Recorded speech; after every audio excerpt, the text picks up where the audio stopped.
Obviously. I think we were a little bit out of character today. I think especially offensively, the ball was really sticking. I think we'd like it to move a little bit more players to touch it, and yeah, I think that led to some easy defensive possessions for them. They got some rebounds, and then they could run on us. I think a lot more than we wanted to. So I think we'd like to play a little bit better team basketball tomorrow. I know it's been a tough loss, but we gotta bounce back tomorrow. If you look at the stats here, everything was almost the same. The only difference is like we shot the ball really bad, and that can happen. So we just have to redeem ourselves, talk to each other, encourage each other, and come back tomorrow very strong. The Nairobi City Thunder suffered their first loss at the hands of APR, and this game, the Thunder got dominated. The final score was 92-63. So let's just talk about this. So prior to this game, there are a few changes to the roster. So the Nairobi City Thunder did not have the services of Anana Apia, and Derek Ogechi was dropped so that the Thunder could be able to accommodate NBA Africa prospect Johan Kabongo. So that was a big hit in terms of the roster and in terms of chemistry. So with those two things happening, there was a dip in how the chemistry is going to look like, especially when you just insert a new person in the roster. So this game, I can say it started off well, but as the game progressed, the two quarters that the Nairobi City Thunder choked were the second quarter and the fourth quarter. I've gone ahead and rewatched this game again, and some people say that the Nairobi City Thunder lost this game in the second quarter, but when I went back and looked at the game, the quarter that the Nairobi City Thunder got dominated the most was the fourth quarter. And this quarter was the worst because at some point the Thunder had mounted a comeback in the third quarter and they had some very decent scoring. And at the end of the third, the Thunder were at striking distance then. It was an 8-point spread heading into the fourth. But the APR team decided to take this game and put the Thunder to sleep completely. Alu Diara, this man dominated the Thunder. There was no stopping this guy. This guy was doing everything. He averaged a strong double-double of 23 points and 12 boards, and there was no stopping this guy because he had a block party of 6 blocks. Every single shot that the Thunder were trying to attempt, especially Ganapamo. Ganapamo, I can say he got baptized, by Alodiara. Not in the most friendliest way because he got gummed like 2 times. I saw Tailongwai he got blocked in a 3-point attempt, which was so embarrassing. And Tyler, I can just say Tyler is washed, and the whole team was washed. And I was paying very close attention to the new signings, but I'm gonna get to them. Overall, it was a very poor shooting night for the Nairobi City Thunder, and the Thunder shot 27% from the field, 36% on 2-point field goals, and 18% from downtown. So, shooting wise, you can see APR were very efficient when it came to shooting because from the field, they shot 52% from the field, 67% on 2-point field goals. And the main reason as to that is the major difference in terms of offense that APR had. APR had very good offense, and the Thunder had poor defense. And there was no stopping the APR's team, especially Alodiara. There's nobody in the Thunder that could be able to guard Alodiara. And even from the 3 ball, in 34 attempts, the APR team were able to sink in 13. And those threes came at a timely manner. They were not as efficient from downtown, but when it came down to like the shots down the stretch that they needed to take, they were able to capitalize on those, and that was the difference. And from the free throw line, the Nairobi City Thunder was 60% and APR 50. So I was keen on seeing the new signings the way they played, and I must say I was very disappointed because the new signings for APR were instantly paying off. You could see Alodiar had 23, Jamal Randall he had 20, and Dane Miller Jr. had 11. And Dane Miller Jr. is a guy that he can be able to go ahead and dominate games the way he feels like it. But this game was Alodiara's game because Alodiara was that guy who was unstoppable. He was the legitimate example and definition a two-way player, and I cannot take anything from his game because he was exemplary in this one. And it's unfortunate that the Thunder couldn't be able to stop any offensive productivity coming from APR, even despite the fact that Tyler Ongwae was there, somebody who has won a Defensive Player of the Year, couldn't do anything. Will Davis was getting crowded out. Ganapamo couldn't be able to get a shot off. The man actually was 0 for 16 in this game. UC didn't have anyone to facilitate to. Garang Ding was struggling, and all in all, it was just a poor game. The APR team out-rebounded the Thunder. They had 49 boards, 33 assists, 11 steals, and 10 blocks. So it's rare to see a team have 10 blocks in a game, and it's unfortunate that this has to happen to us, the Nairobi City Thunder. I mean, I must say, another thing that I noticed was the lack of chemistry. And the lack of chemistry was evident because you could see the APR team was swinging the ball. At some point in possessions, you could see the APR team were dishing the rock pretty well. That's the reason as to why they had 33 assists. And they were able to get everyone involved. But you can look at the Thunder. Majority of the time, they were depending on ISO plays. Couldn't set up a basic pick and roll. Couldn't even set screens. It was mainly, your turn, my turn basketball. And the APR team were able to pick up on that easily. And when they picked up on the fact that the Thunder were, unstable and didn't have any offensive productivity, they're able to read our plays easily. And that's the reason as to why we had poor shot selection, poor defense, and poor offensive sets. And I can even put some blame on the coaching staff because they couldn't do any better. They couldn't be able to rotate these players in a way that they can play squads that had played some significant time together. And unfortunately, they had to integrate this NBA Africa prospect, somebody who disrupted the team chemistry. And it was sad. And it was overall a pathetic game coming from the Thunder. But looking at even the performance coming from these players, I was mostly monitoring the inputs. So Will Davis, he was getting crowded out every single time. There was no way he could be able to even do anything inside because every single time APR saw him with the ball, they were loading up on this guy. And also the same case to Ganapamo. They loaded up on Ganapamo. And I can say Ganapamo had the most underwhelming game. Ganapamo is a person who played for Bangui, and he was not even able to take Bangui to the playoffs in BAL Season 4. So it's a mystery, and it's a head-scratcher as to what the Thunder saw. But I didn't question the signing. Okay, the Thunder needed to sign somebody, but this is not the guy. Because if you look at the other imports that are being signed by APR and all the other teams, they sign quality players. But the Thunder are just signing shit players who can't even offer you anything. And headlining them, putting them there, putting them in a position where you have to fully rely on them and to be able to justify the signing. And this is the result that you come up with. So APR, there was no weak spot on those guys. And Alou Diarra is the headliner there. I mean, this guy was 9 of 17, 52% shooting from the field. He attempted 4 threes, but he couldn't make it.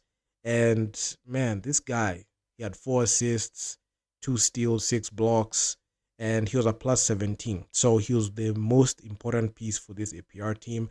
Then Jamal Randall, he played 28 minutes. So Alou Diarra played 30 minutes. Jamal Randall played 28 minutes. In 28 minutes, he was 7 of 10 from the field with 20 points. He was 5 of 8. He was that guy that was knocking down them 3 balls. And our perimeter defense was non-existent, especially when I looked at the Thunder. I went and did a closer look at the game again, and you could see the Thunder players were not paying too much attention on closeouts. And I'm going to give you, a comprehensive thing. So, and tell you as to why that is, because going by the numbers, we were not there at all, and it was sad.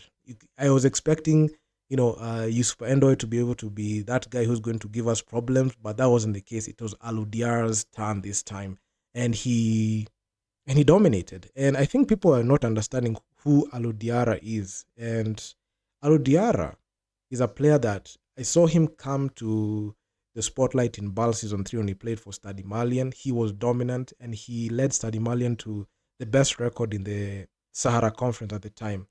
And in BAL Season 4, he was that guy that played for that FS Rabat team, and he was able to help FS Rabat steamroll the first ever inaugural Kalahari Conference. And after that, you could see him. He had a stint with his Malian team, and he was able to do the unthinkable by beating the South Sudanese team in the AfroBasket qualifiers, and also qualified for AfroBasket. So this is a guy that is top quality, and the Thunder were up against top quality. And in this game, he was not playing around. Alou Diarra was just coming in, and with all that ferocity, he was dunking every single ball, and there was no stopping Alou Diarra, and there was no one in the Thunder that could be able to guard Alou Diarra. So yeah, I mean, the Thunder were just steamroll like that, and there was no stopping. There was no stopping anything. He was doing everything. 12 boards, 6 blocks. I mean, defense, two-way, everything. He was doing everything. Even when he was rising up for a dunk attempt and he got fouled hard, sometimes I felt like he was gonna go out, but unfortunately, the man is just built. I don't know how this guy is built. He just built different, and he was just there. Thought he was gonna go down and just die and go away, but he was still coming. Even when the game was, getting close for the Thunder, he was the one that was making this thing escape and making sure that the Thunder have no chance at winning. And he just took the air off the Thunder. So the Nairobi City Thunder, I mean, they have their backs against the wall in this one. Evans Ganapamo should be benched. Ganapamo in 24 minutes of play, he was 0 for 17, and the 1 point he made was from the free throw line. And he split his free throws. So this man was getting crowded out. He couldn't do anything.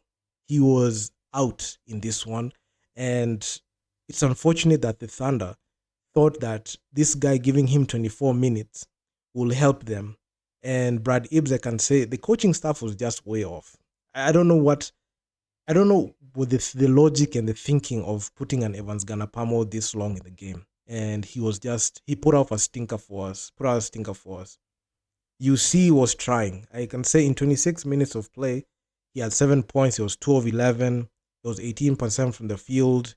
But if you look at his assist to turnover ratio, you see the APR defense picked up on what UC was trying to do. UC was trying to set up the Thunder's offense, and he was trying to be that floor general guy, that guy who can be able to create not only for himself but for others.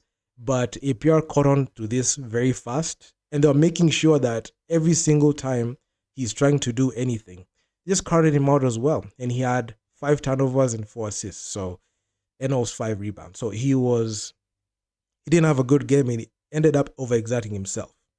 Will Davis, he had very good, stretches when he played in Road to BAL in these 2 games that he played. So this is the first time Will Davis was being reintegrated into a roster that was playing in a BAL setting. I'm not going to reference those settings that, they were there last year, because it's months after. So Will Davis, the APR squad, realized that this guy, he has good footwork. Number one, Will Davis is a solid player. His footwork is great. But when APR caught on to that, they were loading up on this guy. They made sure every single shot that he was trying to get off, they were making sure to load up on him completely. And it was very difficult to be able to generate any amount of offense from him, because he was 3 of 10 from the field, and he was 1 of 5 from downtown. At least he made a 1-3. That was great. But man, overall, he just got shut down. Tyler Ongwai, in this one, I must say, the man just looked washed. He was trying, he was forcing things, but it didn't work at the end of the day, and he was just struggling in there. It was 14 points, 6 of 16 shooting. He was 2 of 8 from downtown. I saw situations where Telongwa, he couldn't even be able to go for a block. Dane Miller Jr., there was a play where it was a transition, and Telongwa had the chance to be able to block him, but he couldn't. Alou Diarra blocked him at the 3-point line, so when he made a 3-point attempt, he got blocked there. So Telongwa, his time is coming. His window is closing very fast. And there's a real reason as to why he's in the Thunder right now, because man, he he doesn't look the same. The Thunder expect a 2021 Tyler Ongwae, but you have a 2025 Tyler Ongwae, a person who is 4 years older from the way he was in his prime. So getting any productivity coming from that side is going to be very difficult. Tyler, I don't think Tyler has what it takes to be able to help this Thunder team. And that's the reason as to why you could see even in the Elite 16 campaign, they had to bring in Ater Majok and Abdullahi Haruna. So yeah, it is what it is. So it was very pathetic. Then you got Chiek, Mbake Diong, another new recent acquisition. He put up a dud game similar to what we saw Ganapamo have. 21 minutes of play, 5 points, 2 of 5 from the field. I mean, basically, just a bunch of nothing as compared to what the Thunder expected or what we expected. So very sad. Then we have the new NBA Academy acquisition of Yohane Kabongo, somebody who I can say is a waste of a roster spot. It's unfortunate that the Thunder had to sacrifice a player to accommodate this person who did virtually nothing for the Thunder. Very sad. Kennedy Washira didn't even get to play a lick of basketball with only 4 minutes of play. He only hit 1 3-pointer the whole game. And it was in garbage time when the game was already decided. Garang Ding, one of the brightest spots that the Thunder has had. I mean, this guy was part of the roster that won in the 2024 championship run in KBF. And he was actually very solid even in the whole Road to BAL campaign. But when it came to this one, I feel like he didn't have any help. And every single time you could see, even in the shots he was trying to take, there was no help coming from even screens. It was always an ISO play. And APR just caught on to that one very fast, loaded up on him, crowded him out, and every single shot he needed, he was required to work for it. And if you look at even on the flip side, if you look at APR, majority of the time, they were not working too hard to get those shots off because of our poor defense. But for the Thunder, we needed to, find a way to have effortless games and have effortless, wins. But I'm going to get to that as the video progresses. So, Eugene Adera, I mean, he tried. Eugene tried, but man, it's just different level. 17 minutes of play, 6 points, 3 of 6. Two players, Garang Ding and Eugene Adera, both had 6 points apiece. Then Albert Odero, Kenyan Airways, somebody you'd expect to be top quality in these matchups. So we put off a stinker. So very poor performance indeed. Okal did not play. I know a lot of people thought that maybe Okal will have been a good matchup for Diarra, but they're in their dreams. But anyway. So this Thunder performance was the worst, and I must say there's no stopping the reality, and the reality is this: the Nairobi Thunder, after they won the KBF title last year, I mentioned that they needed to retool their roster, so they added players that can help them in that BAL run. So when they added players, they went ahead and steamrolled in their first round in Kibaha, Tanzania. They finished with a 3-1 record, suffering a loss at the hands of John Jackie's Boise Uronani at the time. Then in the Elite 16, I can say the Thunder finessed and cheated the system when they brought in Atera Majok and Abdullahi Haruna, players that were veterans and guided them into BAL. Now, the services of Atera Majok and Haruna, they went away when they signed to Ville de Dakar and went in for their all-in run, but they got eliminated. So the Thunder were trying and scrambling to get players. They were scurrying around trying to get players that can help them to pose a threat in BAL. But the big problem was there was no balance between how they are going to play the regular season games in KBF and also how do they prepare in BAL, because the imports that played here in this game were, they were red-shirted until this point where they suited up. Because majority of the time you could see in KBF, they only played with the quote-unquote local-based players. I don't like saying local, but in this case, I'm just going to go ahead and say it. So the Thunder told us that they had adequate preparations. The Thunder looked like they had a quality coaching staff, but the shit that we saw in this game yesterday leaves a lot to be desired, and even puts a question mark on Brad Ibb's coaching and also Rose Mshila, somebody a lot of people have been banking on as somebody who can help this team at the coaching position. So their coaching decisions and their rotation of players is also put into question. I don't think Brad Ibbs understood the assignment. I don't think the Nairobi Thunder thought that it will be this difficult. But for me, somebody who has covered BAL for damn near like 4 years, this is the 5th year I'm covering BAL, the Nairobi Thunder were in for a rude shock. And this is not a surprise. And I was expecting this to happen. I was anticipating this to happen. And if you look at even the previous videos I released, I gave the Thunder the benefit of the doubt. I said the Thunder can be able to win this game if they play their cards right and they have good strategies and they understand that they have to play good perimeter defense. They have to be on string on defense and at least stick to the basics on offense. Because if you look at the APR team, they didn't do too much on offense. They were sticking to the basics and a few good plays here and there. But the Thunder, because they're used to winning, this is uncharted territory for them. They're used to playing when they're on top. They are used to playing when they are on or leading huge. But in this case, when it mattered, who is going to be that guy who's going to step up and do something to be able to stop the bleeding? Something that they mentioned in their post-game pressers. They said, in the post-game pressers, but the previous press conferences before traveling to Kigali, they said, anyone can have a good game. But in this game, nobody had a good game at all. You could see Evans Ganapamo, he was the worst player in this roster with a -24, followed by Eugene Adera, -22, -20 for UC, -19 for Taylor Ongwai, -14 for Garangding, -12 for Johan Kabongo, somebody I'm not even sure his role on the team, what it was, somebody who disrupted the team chemistry. Will Davis a -13. It was a poor outing. Kennedy Washir didn't even do anything in this game. He was put in on garbage time.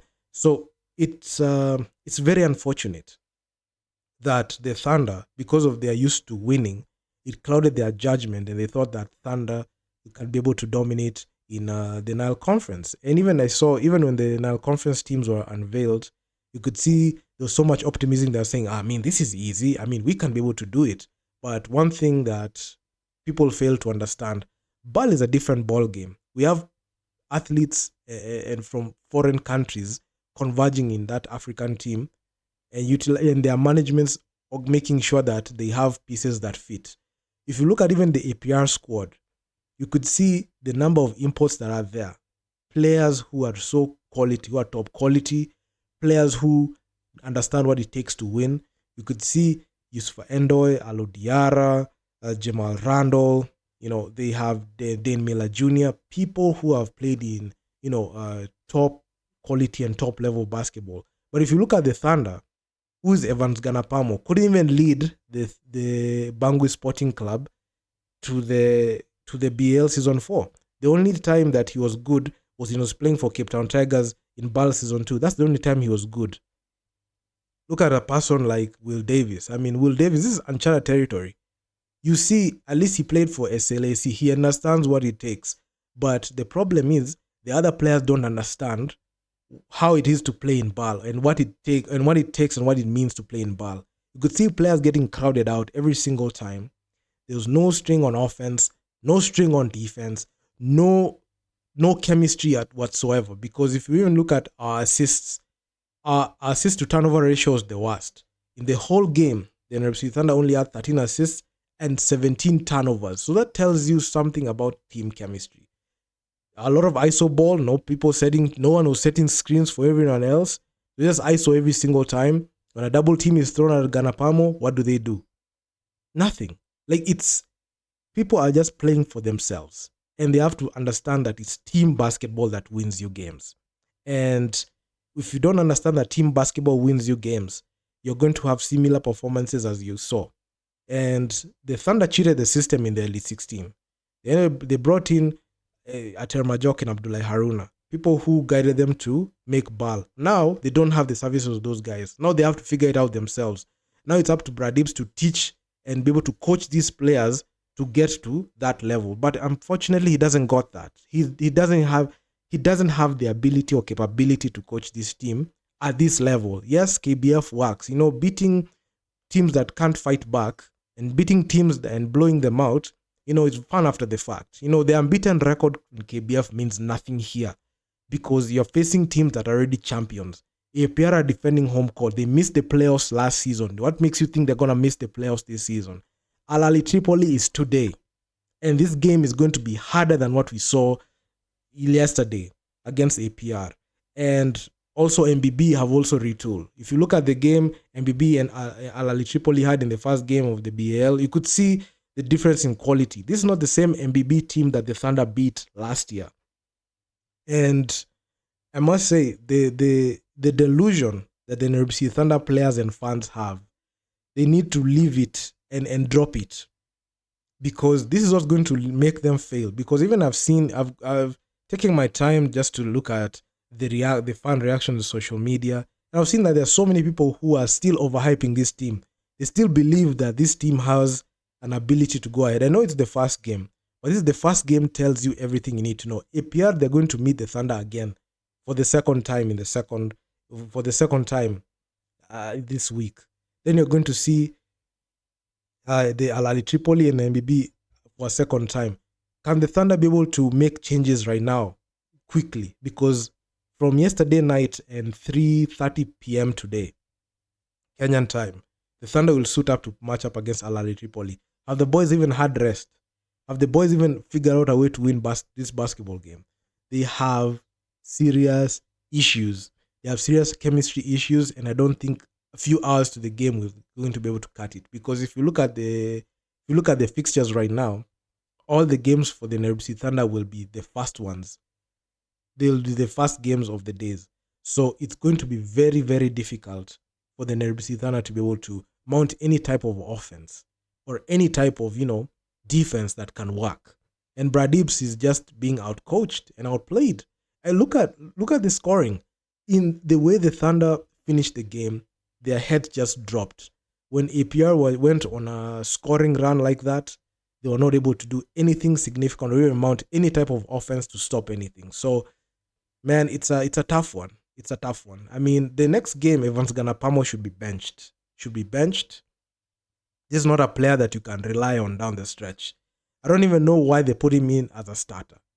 He shouldn't be a starter at all. Shouldn't be a starter because team chemistry has been disrupted. I know the Nairobi Thunder are looking towards justifying this signing, but this signing has turned out to be a failure. And the Nairobi Thunder should stop focusing on social media and drop it, and make sure that they focus on being a very good basketball team. You don't see these other teams fooling around on social media the way the Nairobi Thunder do it. They have drunk their own Kool-Aid. They have filled their heads with social media clouds. Their brains are so full of that social media cloud that they have, and they are focused on the marketing, and they should focus on the playing the actual sport, being better at it at this level. It's not just about making history as being the first Kenyan team to participate. You don't want to end up like Stade Malien, who went 0 for 6. I gave the Thunder the benefit of the doubt. I said they have their capability of at least winning at least 3 games, if only they're able to stick to a squad that can be able to help them. Brad Ibs and Sheila are getting outplayed, and nobody is willing to tell it as it is. And people are scared of saying it. But in this channel, we'll go ahead and say it, because it's very important that we learn from these mistakes. There are so many mistakes. Brad Ibs doesn't know who the go-to players that can be able to get them out of runs. Doesn't know that. If he did, he would have rolled out a squad that can be able to curtail that. The Nairobi Thunder, the way they finished this game was pathetic. They had a lot of fight in the third quarter. The second quarter the scoring was very slow for both teams, but APR was able to eke out 17 points to the Nairobi Thunder's 8. But the way the Thunder finished this game was the worst, because this was the quarter APR put the Thunder away. 33 points to 11 points for Nairobi Thunder. So the big question is, can the Thunder be able to keep up quality scoring and productivity down the stretch? So that's the big problem. That's the big question that they have. So it is what it is. So do drop me your comments down in the comment section down below what you think about this. This has been a long one, and I've tried to be very, very objective, and especially when it comes down to the Nairobi Thunder. I still think that they have a chance at winning at least 3 games, but the big question is, where are these 3 wins going to come from? Because if they don't come from like the MBB or Al Ahly Tripoli the first time or the second time, where will these wins come from? It is what it is. So, I mean, okay. I'm still rooting for the Thunder. I mean, this is the first time I'm covering a Kenyan team in BAL, but these performances need to change. And man, I don't know. Is there any time left to be able to, make any changes to this squad in terms of the lineups that are there? Because you could see the whole situation in terms of like even the substitutions was off, because Brad Abrams didn't even understand who am I supposed to bring in, who am I supposed to leave out, because you are being pressured by the BAL to play this NBA Africa prospect in Johan Kabongo, and you're forgetting that this is your team and you can even stagger his minutes. Play him 2 minutes per quarter. Doesn't have to be the whole game. Doesn't even have to be like, doesn't even have to be a full quarter like that. Spread his minutes out. Give people like Kennedy Washira there.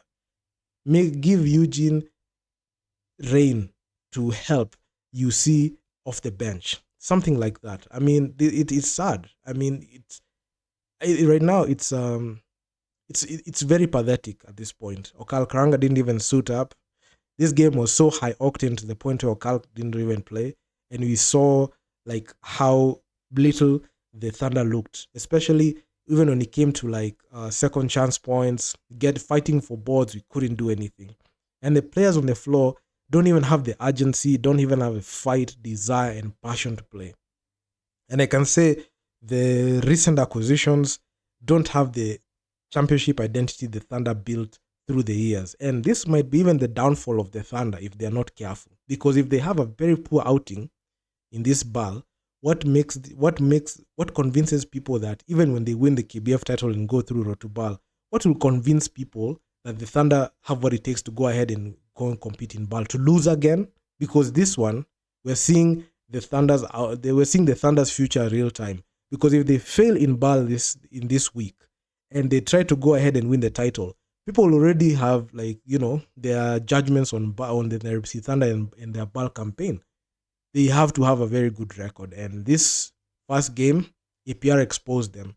And the real owner for Twende's management and Nairobi Thunder right now is Alou Diarra. He's the one that owns real estate in owns the real estate there in Twende basketball. I don't think the Thunder can be able to recover from this guy. This guy is it tormented these guys. And also, the players who played for the Kenya Morans and they are playing here, they're having PTSD, they are struggling, they are in the same situation they were last February, and they're trying to ignore that. And let me tell you for a fact, it's going to keep haunting them. It's going to come back, and they're going to have stage fright again, and they're going to have such performances. If they can't be able to rise above it, it's going to hurt them. It's going to continue hurting them. If Brad Ibs cannot be able to coach this team well, this team is going to go ahead and keep falling. And they don't have enough time to be able to make changes. So they have to make changes very fast. And if they're not able to fix up quickly and adjust to how BAL is done, they're going to suffer. So it is what it is. So do drop me a comment down in the comment section down below. This video has been long, and yeah, man, I just had to put my thoughts together so I can give you guys the way it is. So like, share, subscribe, and I'm out. I'm gonna see you guys in the next one. Peace out. Coach, my name is Franklin Kawiru. I'm from Uganda. You talk about guys playing with sticky hands. Obviously, the modern game is a game of shooting. Did you feel that the guys insisted on that 3-point shot so much that they couldn't get anything inside, or it was more about the defense that APR played?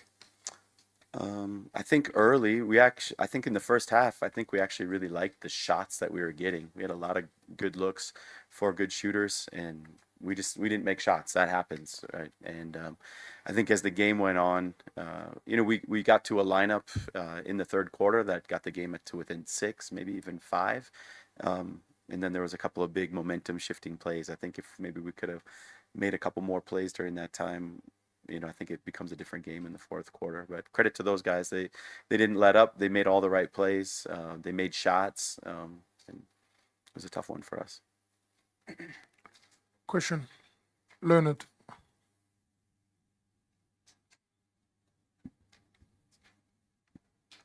Leonard Soames, ESPN Africa. Tyler, I was just speaking in the mix zone to Albert, and he was saying something I've heard many times before, that all of the local players in this team look up to you so much. With that in mind, what are you going to tell them after a performance like this?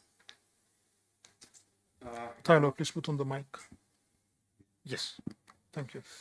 I mean, I know it's been a tough loss, but we gotta bounce back tomorrow. I mean, if you look at the stats here, everything was almost the same. The only difference is like we shot the ball really bad, and that can happen. So we just have to redeem ourselves, talk to each other, encourage each other, and come back tomorrow very strong.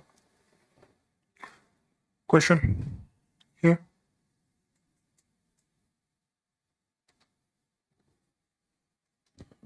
My question goes to Tyler.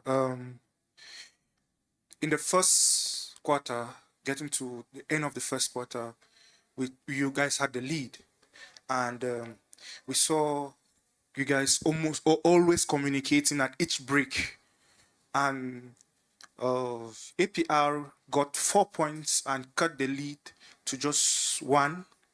Did it work on you guys psychologically? Because when we came back into the second quarter, I did not see those small chats again. You guys were just flowing into the game. Did that particular cut affect you guys in the game? What I would say is something that we have to work on. Whether things are going right or they are going wrong, we have to stick together. If we're down by 10 points, up by 10 points, we have to keep on communicating and be your teammate partner. And I think everything will be fine. Yeah. Question, yes, Abi. Thank you. Abi from CNBC Africa. 2 quick questions to the coach. Being a debut performance at BAL, what would be your message to the fans? And of course, what would you change moving into the next games? And to Tyler, we did see when it comes to shots, both the 3-pointers and the 2-pointers, we had quite a big number from your team, but they were not translating into actual goals. Is this something that you're going to work on? And even the coach can comment on that as well. Thank you.